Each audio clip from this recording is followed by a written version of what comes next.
পড়াশোনা করছো? টাইগার কিরকম করে?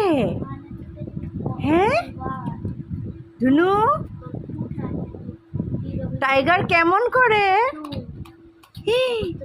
বাবালে বাবা, তুমি পড়াশোনা করছো?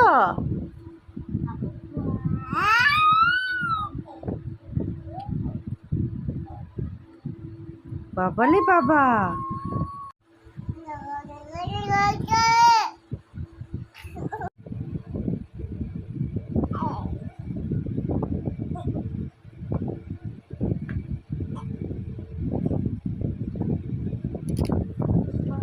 বই গুছাচ্ছ নাকি?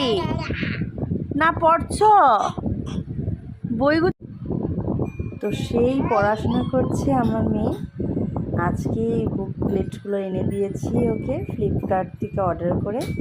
আর এখন তো দাদাভাই চলে এসেছে, তো দাদাভাই শিখিয়ে দিচ্ছে।